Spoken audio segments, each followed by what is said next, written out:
누군가의 착한 딸로서, 누군가의 엄마로서, 아내로서 착실히 살아온 한 사람이 있습니다.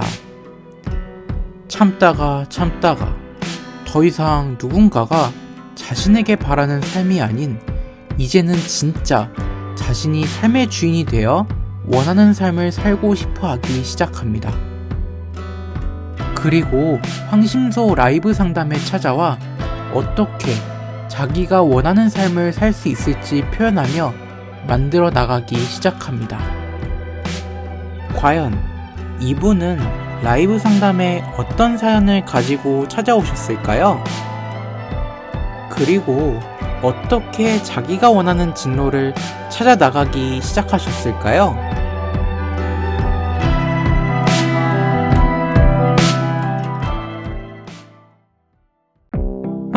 더 이상 못 참아. 이젠 이 인간이랑 같이 못 살겠어. 이젠 나 자신을 돌보며 살고 내가 좋아하는 미싱으로 공방을 차려 새로운 삶을 살 거야.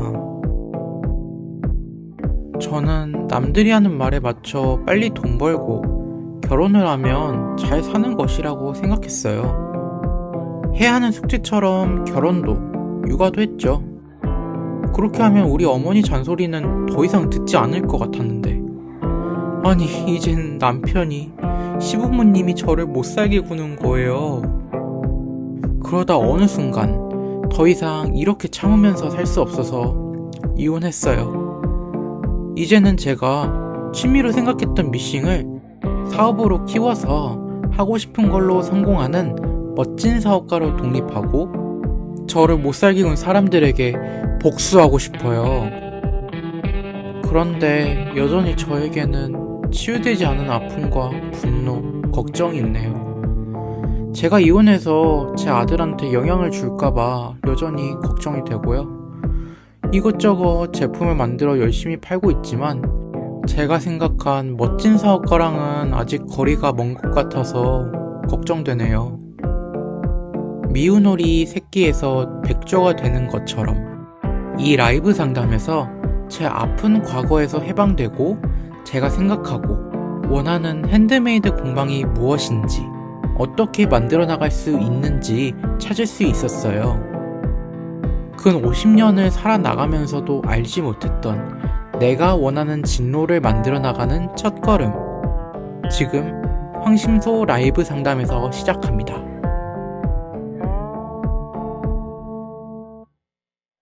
삶의 문제와 마음의 아픔을 해결하고 싶다면 진짜 문제를 찾는 방송 황심소. 무엇이 문제인지 모른다면 어떤 답도 정답이 될 수 없습니다. 진짜 문제를 찾는 방송 황상민의 심리상담소. 안녕하세요 여러분. 과거의 아픔을 딛고 당당하게 홀로 서고 싶어요 라는 사연을 가지고 오늘 라이브 상담에 고하미님 지금 이 스튜디오에 나오셨습니다. 고하미님은 어떤 사연이 있길래 이제는 당당하게 홀로 서고 싶을까? 박사님 도와주세요. 여러분 한번 직접 들어보시겠습니까? 외로워도 슬퍼도 나는 안 울어. 만화 캔디는 내용보다 이 노래 한 구절로 저에게 남아있습니다. 가난하고 싸움이 잦은 가부장적인 아빠와 억적 같은 엄마 사이에서 오녀 중 장녀입니다.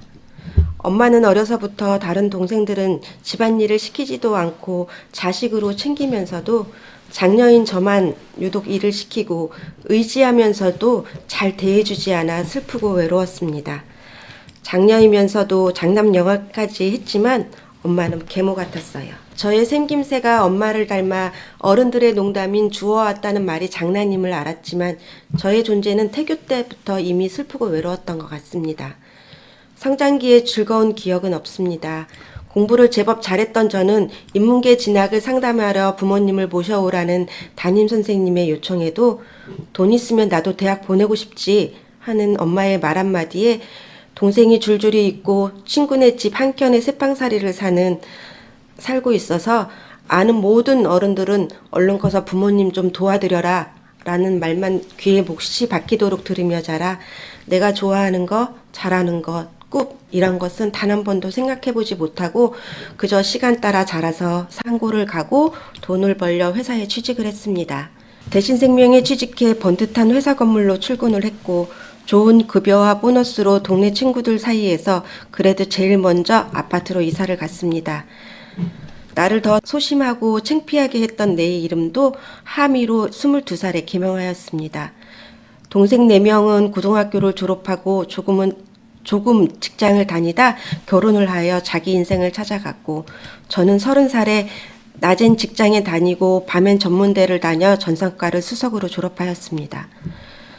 전산과는 저의 적성과는 맞지 않아 그냥 작은 벤처회사에 관리 사무직으로 입사하여 다니다가 33살에 6살 연하인 남편을 만났습니다. 부모의 잦은 부부싸움과 찌질한 남자와의 짧은 연애 경험들로 결혼에 별로 관심이 없었으나 결혼을 계속 강요하는 엄마에 지치고 아이를 좋아해서 키워보고 싶은 마음에 숙제를 하듯 결혼을 하고 잘 살아보려고 노력은 많이 하였지만 남편과는 연애 때부터 신혼, 임신, 육아 모든 기간에 좋지 못했으며 시모와의 갈등도 심했습니다. 아이들이 성인이 되면 이혼하려 하였으나 더 견딜 수 없어 현재 1월에 이혼하였습니다. 과거의 선택과 삶이 지금 현재의 저의 모습이며 현재의 선택과 삶이 미래의 나의 모습임을 이제야 배웠습니다. 아이들 키우며 배우게 된 미싱을 취미에서 사업으로 키워 좋아하는 일을 하면서 경제적으로 정신적으로 홀로서기를 하고 이제는 다른 사람보다 나 자신을 돌보고 지키며 토닥이며 살고 싶습니다. 아직 남은 엄마의 역할도 마저 잘하고 싶습니다. 제가 공방이라는 사업을 시작해도 될까요? 어떻게 꾸려나가야 할까요? 아빠가 없는, 아빠를 잃은 첫째인 아들이 많이 걱정됩니다. 남편의 행동을 많이 답습되어져 있는 아들을 어떻게 마음의 상처를 줄여주고 좋은 어른이 되도록 이끌어줄 수 있을까요? 제 삶 또한 A4 몇 장에 다 적을 수는 없지만 그래도 큰 후회는 없습니다. 네. 짜잘하고 어리석은 선택이었을지라도 저는 저를 괜찮다, 수고했다 토닥이고 싶습니다. 그리고 지금부터는 이제는 미운 오리 새끼에서 백조가 되고 싶습니다. 도와주세요, 박사님. 나를 더 사랑하며 나를 먼저 지키고 돌보며. 네. 본인 사연을 이렇게 한번 읽어보시니까 어떠세요? 제가 제 사연을 읽으니까 좀 애달고요. 아, 좀 참 힘들게 살았다. 예. 예, 사실 요즘에 2030이라고 하시는 세대에 있으신 분들은 형제가 4명이다, 5명이다, 이런 환경에서 자라지 않았기 때문에 사실 형제가 이렇게 많은 데서 거기에 또 장녀로서 지냈다라는 건 상상하기 힘들거든요. 본인도 지금 이제 50대에 들어가시는 거죠. 네. 그런데 50대에 들어가는 이 시점에서 결혼 생활을 15년 정도 하셨나요? 18년. 18년 결혼 생활을 한 그거를 과감히 청산하고 네. 이제 본인이 홀로 서기를 하겠다라는 시점에 있는 거죠. 그죠? 네. 오늘 그러면 이 라이브 상담에 나오시게 된 이유는 뭐라고 할 수 있을까요? 네, 홀로서기를 하려면 첫 번째는 제 마음의 상처가 치유가 좀 돼야 될 것 같고요. 아, 본인의 아직, 마음의 상처가 치유가 돼야 된다. 분노가 있어요. 분노. 누구에 대한 분노인가요? 부모님, 부모님, 남편, 시모. 남편, 시모. 네. 그렇죠. 부모가 나를 조금만 더 제대로 해줬더라면 내 인생이 이렇게 달라지지 않았을 텐데. 그 생각인가요? 더 잘해주지는 않아도 그래도 최소한 인정은 해줬어야 된다고 생각을 하거든요. 아, 부모가 나를 인정만 해줬으면 지금 본인의 삶이 그럼 얼만큼 달라졌을까요? 본인이 원하는 대로 살았을까요? 자책이라든가 수치심 같은 건 질투 아. 같은 건 없을 것 같아요. 자책이나 수치심, 질투 이런 감정들이 내한테 생긴 거는 다 부모가 나를 인정하지 않고 나를 무시했기 때문에 그런 거다 네. 라고 믿고 계시는군요. 그런 기억을 아주 많이 가지고 있어요. 그렇군요. 그 모녀 중에서 저를 4대 1로 분리를 시켜서 키우셨거든요. 4대1로. 그렇죠. 장녀니까 네. 너가 4명 동생들의 모범이 돼야 되고 4명 동생들을 돌봐야 된다 라는 그런 임무를 준 거잖아요. 네. 그러면서도 근데 장녀로 키우면서도 장녀를 따뜻하게 해주시는 부모도 많거든요. 그렇죠, 그렇죠. 장녀한테 큰 책임을 맡겼으면 또 그만큼 부모의 사랑과 관심을 장녀한테 쏟는 부모님들도 많으시죠. 네. 근데 본인은 그런 부모가 아니라 그렇게 많은 책임을 부여했으면서도 장녀한테 따뜻한 말도 하지 않고 상당히 항상 질책과 책임만 물은 그런. 상처 주시는 말들을 은근히 많이 했어요. 그렇죠. 그래서 제가 30살에 던진 말이 참고 던진 말이 엄마는 개모야? 어떻게 나한테 이렇게까지 할 수 있어? 그러게요, 그러게요. 그 얘기를 뱉을 수밖에 없게 그랬더니 만들었어요. 어머니가 뭐라고 그러던가요? 네 계모다 인제 알았냐 이러던가요? 아니면 너도 너 같은 딸 낳아봐라. 이러면서. 너도 너 같은 딸 낳아봐라. 그래 네 꼬라지가 내한테 좋은 말 나가게 됐냐 이렇게 반응하셨다는 거네요. 네. 오이 대단하신 어머니시네요. 그럴 때 본인은 어떻게 대응했어요 거기서? 근데 엄마가 워낙 세시기 때문에 그렇죠. 더 하면은 집안 사단 나거든요. 그럼요. 그래가지고서는 언제나 제가 물러서야 돼요. 그럼요. 본인은 나름대로 착한 딸이 되려고 했네요. 네. 엄마 말 잘 듣는. 네. 그리고 착한 딸이 되셨잖아요.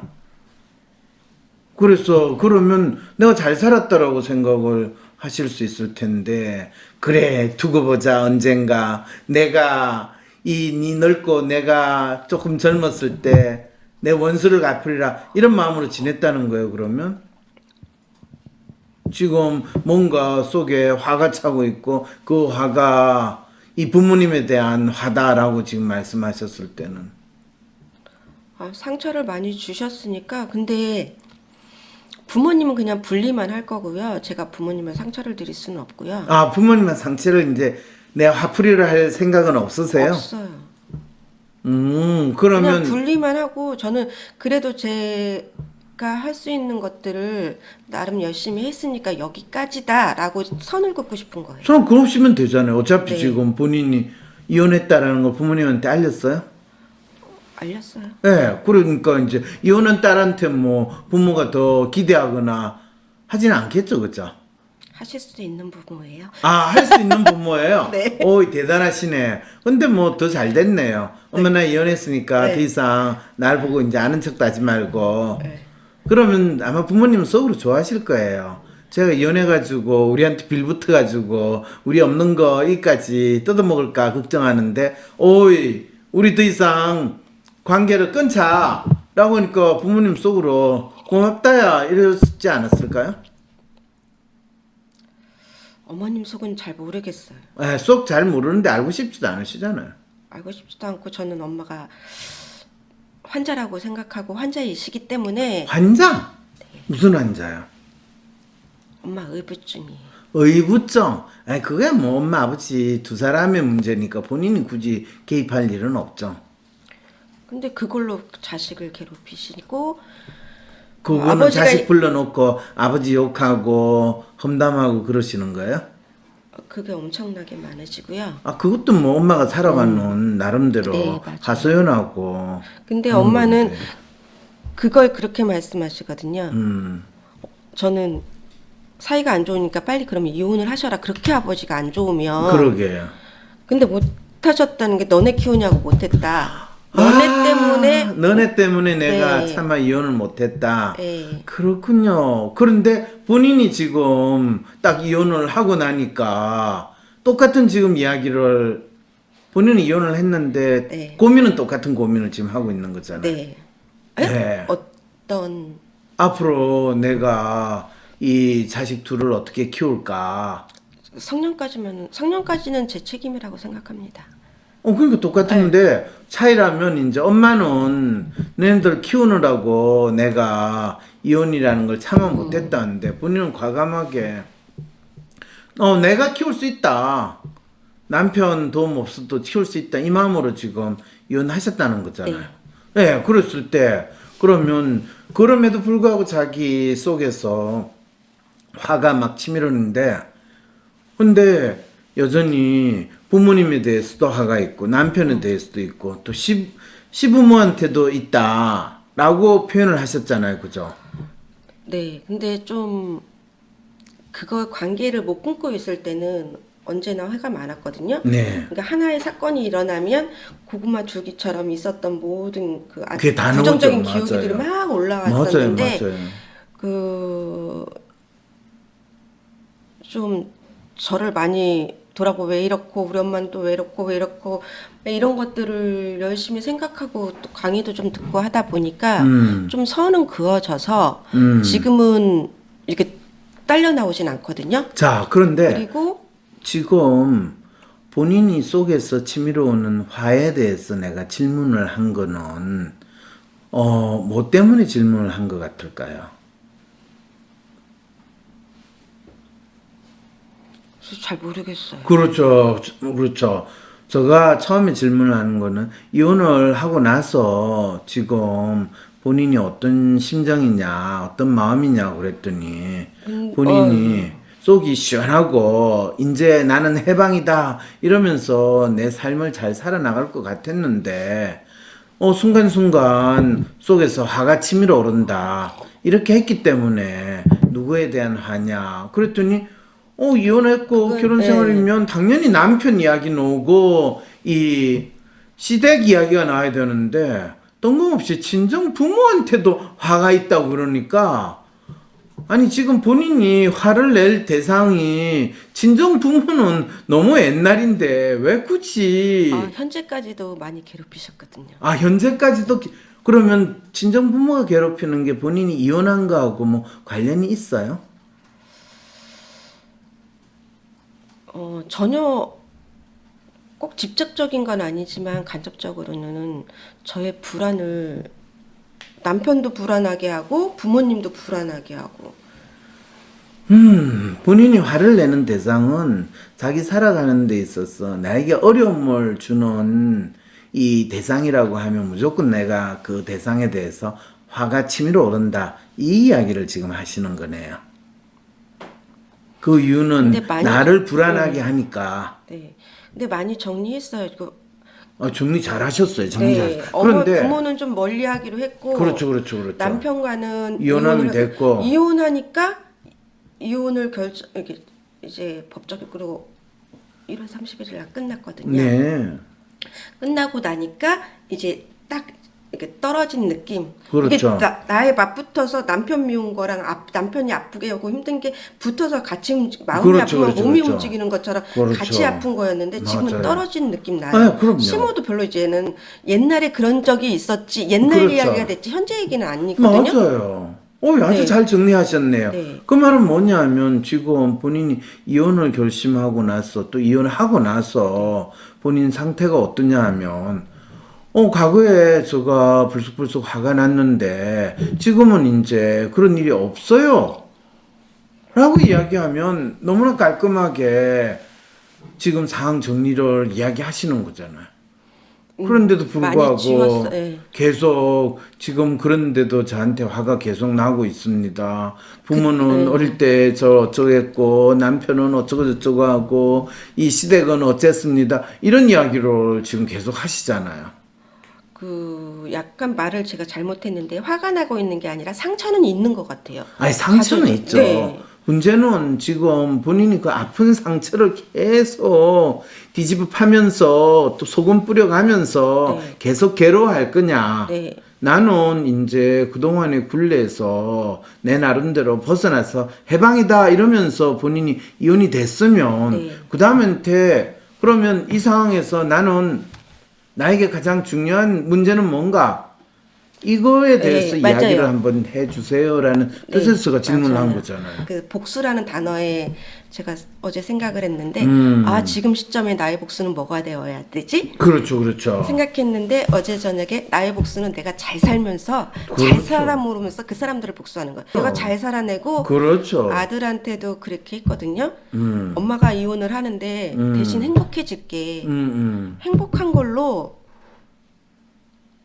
너 행복한 모습을 보여주는 게 엄마의 지금부터의 삶이야.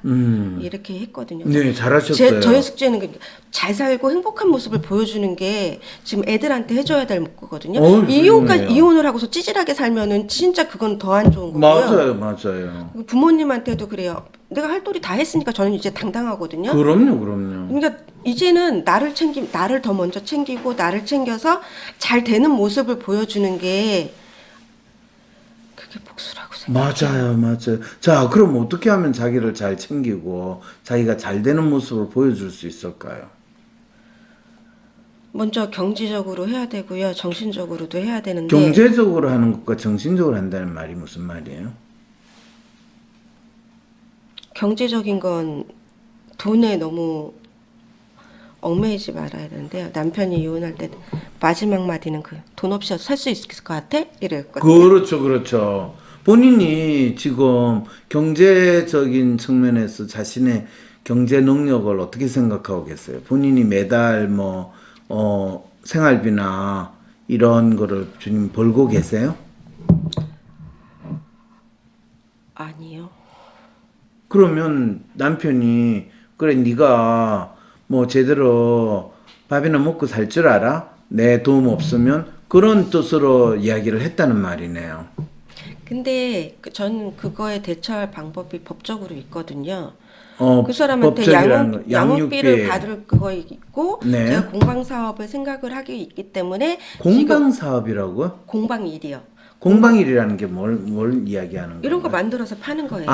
뭐 모자나 가방이나 뭐 이런 네. 걸 만들어가 파는 거. 네. 그럼 그거를 내가 할 생각이 있기 때문에 네. 나는 걱정 없다. 나는 네. 충분히 내 능력을 발휘하면서 네. 살 수 있다. 네. 그게 아니어도 그거는 제가 좋아하는 일이어서 하고 싶은 거고요. 네. 그냥 다른 거 뭐 아르바이트든 어디 식당 일이든 뭐에도 들어가면 맞아요. 네. 무슨 일이라도 그냥 식당 일이 힘들긴 지금 하지만 뭐 한 달에 200에서 300 네, 벌죠. 300은 벌 수 있기 맞아요, 때문에 저 맞아요. 하나는 충분히 지탱하고 살고 수 있을 것 그럼요. 같고요. 훌륭하시네요. 네. 그럼 문제 없네요. 근데 지금 시점에선 제가 지금까지는 내가 해야 될 일을 주로 하고 살았거든요. 근데 지금은 이제는 내가 하고 싶은 일로 잘 살고 싶은 거예요.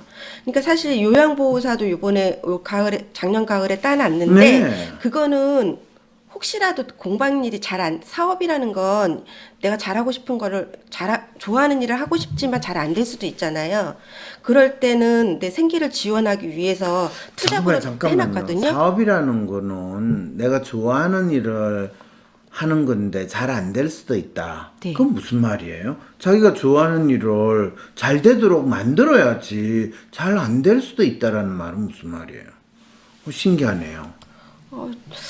생각보다 문 닫는 가게들이 되게 자영업자들이 많더라고요. 생각보다 못하는 가게들 네. 많죠, 그죠? 네. 그 생각보다 못하는 가게는 어떤 이유가 있는 것 같아요? 그래서 제가 공방 일을 그 전에는 나는 이건 공방은 안 낼 거야. 그냥 반찬값만 벌 거야. 그때는 그 생각을 하고서는 그냥 취미생활 정도로 하고 있었는데 네. 공방 일을 생각한 게 코로나 시즌이긴 해요. 그러니까 이 일을 알게 된 지 5년이 됐고 코로나 때 난 이때 공방까지도 가봐야겠다. 사업으로 해봐야겠다 한 지가 3년이 넘었는데 그때부터는 이제 점포들을 보고 다니고 자영업자들은 어떻게 돈을 벌고 다니고 저 매장은 얼마 정도 하고 그냥 물어보고 다녔거든요. 네. 근데 생각보다 코로나 시즌이어서 그런지 닫거나 6개월마다 닫는데도 많더라고요. 가게가 바뀌어요. 그죠? 네. 네. 그래서 왜 그런 것 같아요? 왜 그 자영업 가게 하는 게 뭐 6개월도 못 버티고 또 잘 안 되는 것 같아요. 지리적 위치로 지리적 위치 때문에 그렇지 장소가 좋지 않은 데를 해서 그렇지 않았겠는가? 그런 여건들도 있었고 저 네. 사업으로 저기서 될까? 저 사업, 소위 말해서 사업 항목, 아이템을 잘못 잡아서 그런 것 네. 같아. 그 다음에. 그리고 어떤 분들은 어느 정도는 자본금이 있어야지. 자본이 충분하지 않아서 그렇다. 네, 초기에를 네. 좀 버틸 수 있어야지 3년만 살아남으면 그대로 유지될 수 있다. 뭐 이런 얘기도 해주시고 그러시더라고요. 그러면 본인은 지금 자기가 좋아하고 하고 싶은 공방의 비즈니스에서 본인 나름대로 성공하고 싶고 실패하지 않으려고 하는데 어떻게 하면 나는 결코 실패하지 않는다, 어떻게 하면 성공한다, 이런 거에 대한 생각은 지금 있으신 것 같으세요? 아직은 없으신 것 같으세요? 한 50%는 있는데 지금 정보 퍼즐들을 하나씩 모으고 있거든요. 만들어야 되잖아요. 저는 뭘 만들어요? 물건을 만들어야 되고요. 네. 팔아야 되는 두 가지를 다 같이 해야 돼요. 아, 본인이 물건을 만들어서 네. 판다. 네. 그래서 만드는 거는 만들 장소와 아이템이 있고요. 만들 장소와 아이템은 뭐예요? 어느 항목으로 갈 거냐. 지금 같은 경우는 모자나 에코백, 제가 액세서리 요 정도 하고 있거든요. 항목으로. 네, 그 항목으로 공방을 하시는 분들이 네. 장사를 잘 하시는 것 같으세요? 하다가 망하는 경우가 많으신 것 같으세요? 망하는 경우가 더 많아요. 그렇죠. 그러면 그분들은 모자나 액세서리나 이런 아이템을 잡았다는 건 잘못 잡았다는 이야기네요. 네. 근데 근데 본인도 액세서리는 그 망할 아이템을 지금 하시겠다라는 이야기를 하시는 거네요. 아니 모자는 안 망해요. 모자는 안 망하고 네. 에코백은 망하고. 에코백도 잘 안 망해요. 근데 그냥 아까 보통은 해요. 근데 액세서리는 망하고. 망해요. 액세서리는 그럼 액세서리는 그 망하니까 네. 안 하고. 네. 그러면 모자나 에코백을 만들어 파시는 근데 분은 안 망한다는 이야기예요. 얘네는 그냥 보통이고요. 보통이고. 지금 시점에서 저희가 생각하는 건 애견 용품 쪽으로 가면 애견 용품은 아이들한테 돈을 쓰듯이 아끼질 않더라고요. 애견 용품에 대해서는 아끼지 않는다. 네. 그렇죠, 그렇죠. 그래서 그 항목으로 약간씩 제가 예전부터 오래된 게 아니라 이 배워서 아이템을 그냥 보고 해보는 게 저기 그렇죠. 초급이었거든요. 근데 제가 지금은 중급, 상급 정도까지는 온 것 같아요. 미싱을 하거나 네. 뭐 만드는 데 네. 있어서. 네. 자, 단련은 그러면 됐고. 제가 하나 물어볼게요. 본인이 그 애견 용품을 상급 수준에서 만들어가 팔아보신 적은 있으세요? 지금 올해 아이템이 그거예요. 아, 올해 그걸 하면 내가 만들어서 팔기만 하면 잘 팔릴 거다라는 생각을 하시는 거예요. 다른 사람이 하는 걸 봤어. 다른 사람이 하는 걸 봤더니 그게 잘 팔리고 있던가요? 제가 저는 지금 모자하고 다른 거를 만들고 있는 중이어서 제가 아는 지인한테 그 사람도 바느질을 좋아해요. 그래서 강아지 용품을 한번 해봐라 해서 같이 나간 적이 있었거든요. 네, 예. 근데 그게 잘 되더라고요. 그래서 나도 강아지 용품을 하면 잘 될 것 같다라는 네. 생각으로 지금 그걸 하실 생각을 네. 하신다 이 말씀이시네요. 네. 좋습니다. 그러면 그리고 하시면 그거에 되잖아요. 네, 그거 해서 지금 만들고 있고요.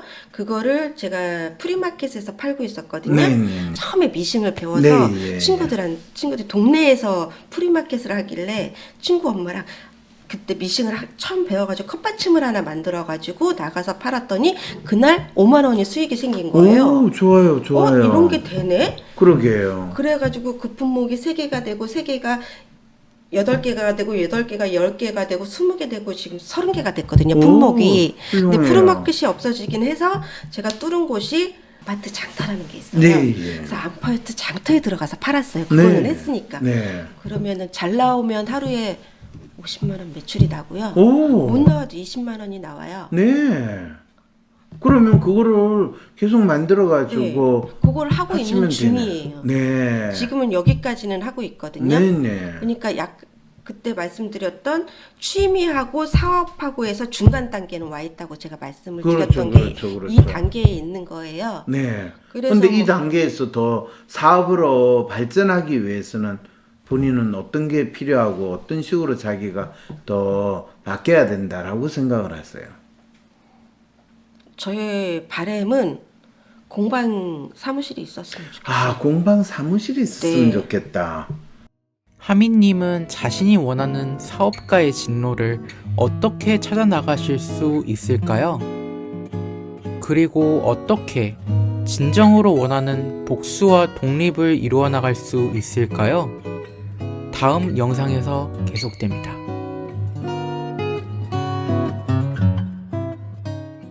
누구에게도 말 못할 나의 고민.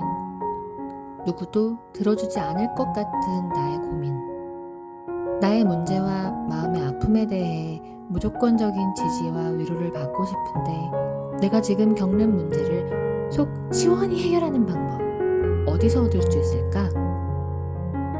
나의 삶의 문제와 마음의 아픔에 대해 누군가에게 이야기하고 싶고 또 아무것도 나에 대해 모르는 그 사람이 나의 마음의 아픔에 대한 이야기를 들어주고 또 나의 마음을 정리라도 해주면 좋을 텐데 하지만 상담을 받기에는 너무 경제적으로 부담이 되고 어디에서 믿고 나의 마음의 아픔을 무작정 털어놓기에는 불안하기만 하다면 안심하고 신청하세요.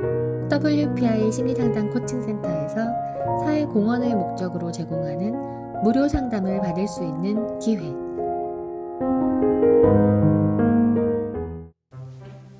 상담센터를 개설해 전문 심리치유사로 일하고 있는 저는 WPI 초급 워크숍에서부터 심리치유사의 길을 시작했어요.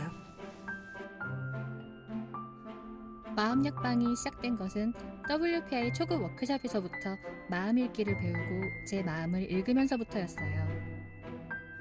우와, 그럼 저도 전문 심리치유사가 돼서 심리상담과 심리치유, 코칭 활동을 할 수 있나요? 그럼요. 저도 제 마음을 읽고 저를 다양하게 표현하는 작가가 될 수 있나요? 아, 그럼요. 저는 그냥 제 자신과 다른 사람들의 마음이 뭔지 알고 싶은데. 그럼요. 할 수 있어요. 바로 WPI 초급 워크숍에서. 나와 주변 사람들의 성격과 마음을 읽고 다양한 삶의 어려움을 해소하는 비법을 알고 싶으시다면 지금 바로 WPI 초급 워크숍에서 마음 읽기 첫걸음을 시작해보세요. 우와, WPI 창시자이자 대한민국 대표 심리치료사 황상민 박사님께서 가르쳐 주신다고요? 네, 그렇습니다. WPI 초급 워크숍은 WPI 프로파일, 자기평가에 대해 구체적으로 배울 수 있습니다. 또한 멘토들의 지도로 자신의 프로파일을 해석받을 수 있고 황상민 박사님께서 직접 해주시는 간단한 1대1 원포인트 레슨까지 받을 수 있답니다. 지금 삶이 막막하고 힘들게 느껴지시나요? 낯선 사람들과 함께 공부하는 것이 힘들게 느껴지는 분들이더라도 개인 상담을 받듯이 WPI 초급 워크숍에 참여해보는 건 어떨까요? 온라인으로 참여한 다른 사람들과 함께 각기 다른 사람들의 마음을 부담 없이 편하게 읽는 시간을 가지며 자신의 마음의 아픔 그리고 삶의 어려움을 해결할 수 있는 방법을 얻으실 수 있습니다. 초급 워크숍 수료 이후 심리상담, 심리치유 전문가가 되는 임상수련을 받고 싶으신 분들은 WPI 전문가 과정에 지원해 자신의 꿈을 실현해 나갈 수 있습니다. 마음을 읽고 내 삶을 새롭게 만들어 나가는 첫걸음 WPI 초급 워크숍 지금 바로 신청하세요.